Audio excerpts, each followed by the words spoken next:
JDU के प्रवक्ता का मैं रुख करना चाहूंगा। अभिषेक झा जी, जवाब दीजिए जो मल्लिक नागर साहब यहां पर कह रहे हैं, क्यों आप लोगों को लग रहा है कि इतिहास बदलने की कोशिश की जा रही है? मसला ये नहीं है कि देश में पार्लियामेंट बने, बड़ा पार्लियामेंट बने, सबको बैठने का मौका मिले। मैंने बार बार कहा है कि पार्लियामेंट सिर्फ ईंट, पत्थरों, सीमेंट और सरिये से बनने वाली इमारत नहीं है, बल्कि करोड़ों देशवासियों की भावनाओं, अपेक्षाओं की इमारत। और ये जनता के पैसों से बनी इमारत है, जनता के लिए बनी। लेकिन जरा बताइए कि अभी चिल्ला चिल्लाकर भाजपा के किसी भी साथी प्रवक्ता से आप पूछें, उनके नेता से पूछें, तो जब राष्ट्रपति पद का चुनाव हो रहा था, रामनाथ कोविंद जी इनकी तरफ से उम्मीदवार थे या द्रौपदी मुर्मू जी उम्मीदवार थी, ये लोग चिल्ला चिल्लाकर उनकी कैटेगरी, उनकी जाति बताते। लेकिन जब सही सम्मान देने का मौका आया कि देश के प्रथम नागरिक से, जो देश के सर्वोच्च पद पर बैठे, उनसे जब आप देश की संसद का उद्घाटन और लोकार्पण कराते, तो लोकतंत्र की कैसी मजबूत और खूबसूरत तस्वीर जाती है।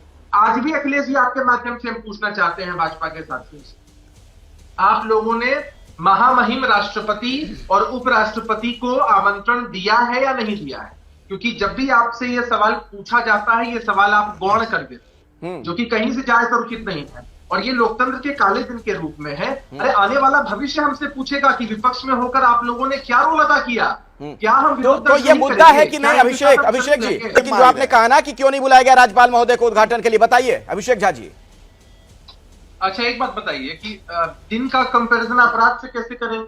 विधानसभा के अंदर एक विस्तारित भवन बनता है, तो हो सकता है स्पीकर ही कर देते उद्घाटन। अरे भाजपा के लोगों का बस चले या इनके सहयोगियों का बस चले, तो कल हो के संसद में या कहीं भी किसी भी विधानसभा के अंदर दो चाय की टपरी का उद्घाटन करने के लिए अपने प्रवक्ता को ही भेज दें। अरे भैया, देश की संसद की बात कर रहे हैं, आप कहां विधानसभा से उसका कंपैरिजन कर रहे हैं? ठीक है अभिषेक झा जी, आइए।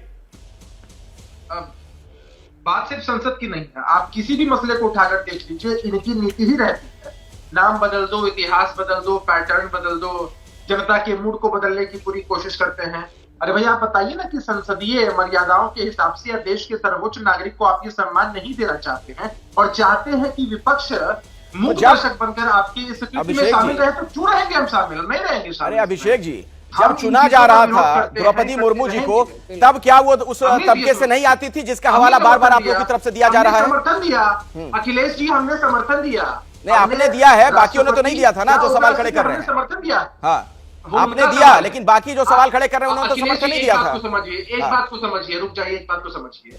जब तक कैंडिडेट होते हैं तो लोग पक्ष और विपक्ष में रहते हैं, लेकिन जैसे ही रिजल्ट डिक्लेयर हो जाता है कि एक बार हमारे राष्ट्रपति महामहिम चुनकर आ चुके हैं, तो फिर वो जाति, धर्म, पंथ, हर कुछ से आजाद होते हैं। वो देश के सर्वोच्च पद पर बैठे प्रथम नागरिक है और उनका सम्मान होना ही चाहिए। जो लोग देश के प्रथम नागरिक का सम्मान नहीं कर सकते हैं, ठीक है, जल्दी से सम्मान करेंगे, अध्यादेश लाएंगे, कानून को थोपेंगे, एक तरफ सोचेंगे कि तानाशाही रवैया। अभिषेक झा साहब, एक तरफ आप कह रहे हो कि वो दलित हैं, उनको बुलाना चाहिए, एक तरफ कह रहे हैं राष्ट्रपति बनते ही उनकी जाति वाति सब बदल जाती है।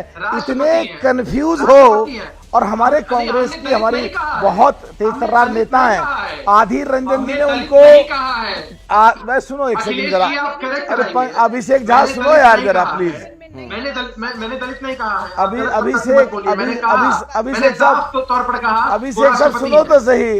अभिषेक नहीं, आप गलत कह रहे हैं। अच्छा आप बात सुनो प्लीज जरा। ठीक है, जवाब दीजिए अभिषेक झा जी। की दर्जे की बात करते हैं तो बिहार वासियों का नीति आयोग की बैठक का भी विरोध कर दिया गया है। हाँ, नीति आयोग का फुल फॉर्म क्या है? सिर्फ नीति थोड़ी है, national institution for transforming India. सुनिए ना, सुन लीजिए। National Institution for Transforming India. How can you imagine to transform India without transforming states like Bihar?